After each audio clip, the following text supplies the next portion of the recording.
So, circumstances have changed. So if you saw my Nimona review yesterday, you heard that I wasn't going to review Teenage Kraken today. Well, guess what happened? I went and saw this. I realized that I was going to be able to go to the 150 premiere date since I wasn't busy at that time. And mostly because it was raining out. And so instead of going swimming, I went and saw this movie instead with my friends. So, yeah. Circumstances have changed, and I technically lied, in quotations, of course, because I didn't know I was going to be able to watch this film today. I thought I was going to watch it like tomorrow or something, but no, I was able to watch it today. So, yeah, and, oh boy, this film is very short, and that may be an issue. Maybe not. We'll see. In 3, 2, 1. The story. After Connor gets knocked down into the ocean, Ruby Gillman goes into the ocean when she's not supposed to. Turns out that she turns into a Kraken. Meanwhile, a new girl named Chelsea is in school. And she and Ruby become sea friends since Chelsea's actually a mermaid, which we knew from the trailer. So they become sea besties, and Chelsea convinces Ruby to go get the trident to stop the war. So she gets help from Grandmama to learn how to use her powers. Whenever she does finally get the trident, though, Chelsea uses it, and then we realize that the actual queen...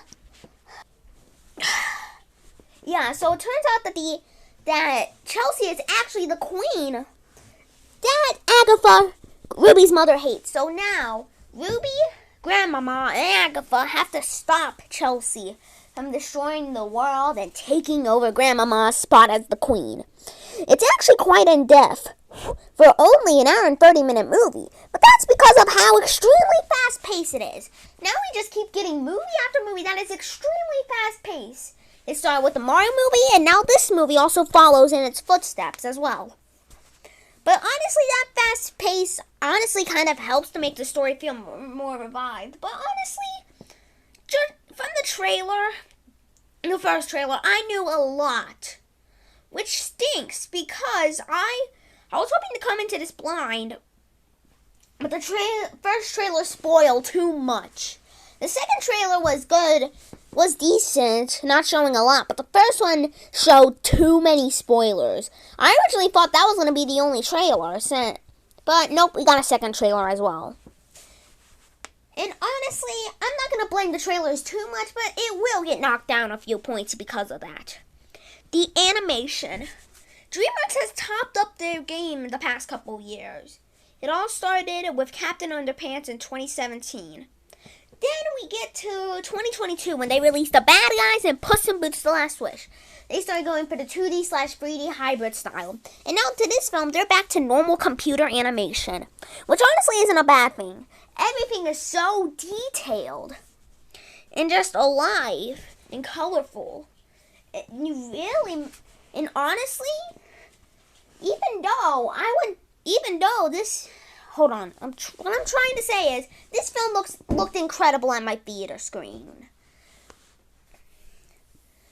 Honestly, when it was raining, I couldn't even hear because I originally thought that was just water in the movie. That's how great they did the water in this movie. Let's start with the character animation. It's smooth, cartoony, vibrant, and just everything you would want in an animated movie. It's not too cartoony to make it feel like...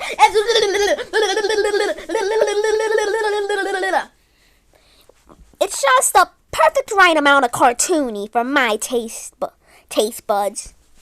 Yeah, then we got the details, which honestly, I already gushed over the water because, it literally made it feel like it was not raining when it was literally raining while I was watching the movie. So, I gotta give it points for doing something that amazing. And, of course, we can't forget about everything else. Like the lights, the background. Everything is just so detailed and gushing with color. Everything's just so smooth, vibrant, and just, honestly, just looks really good. The characters. Let's start with the main character herself, Ruby Gillman.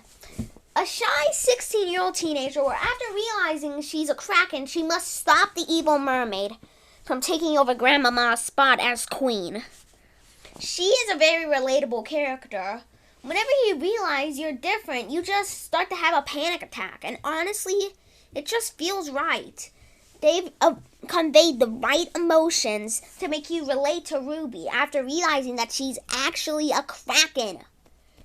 And that a Kraken form is just, she counts herself as a monster, and the whole world thinks she's a monster. But near the end, she's accepted by everyone. Then we've got the parents of Ruby Gillman. They're decent parents.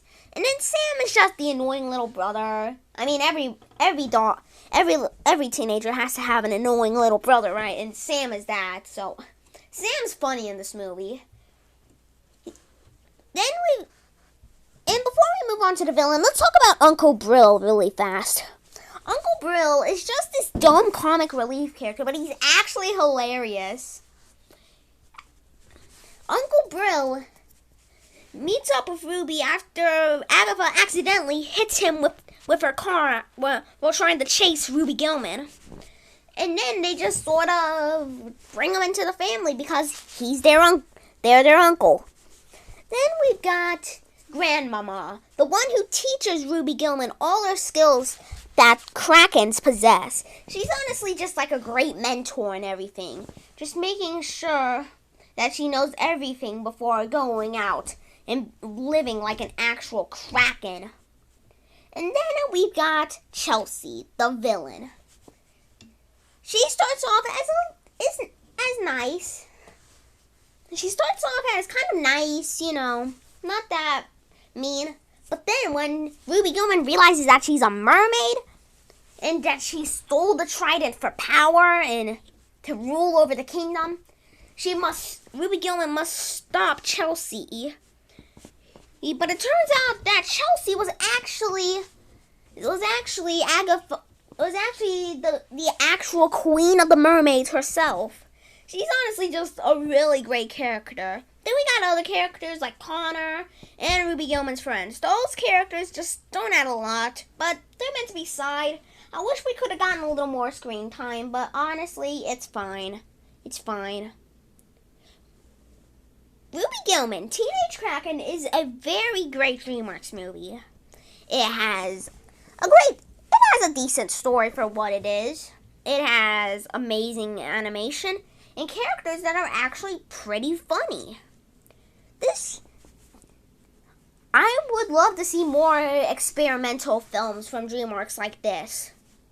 And it doesn't get my seal of approval, but it was certainly close. Story, 7 out of 10. Animation, 10 out of 10. Characters, 8 out of 10. Overall, this movie's going to get an 8 out of 10. Thanks a lot for watching. Comment, like, and subscribe, and I'll see you guys later with some more juicy content reviewing other movies. Bye!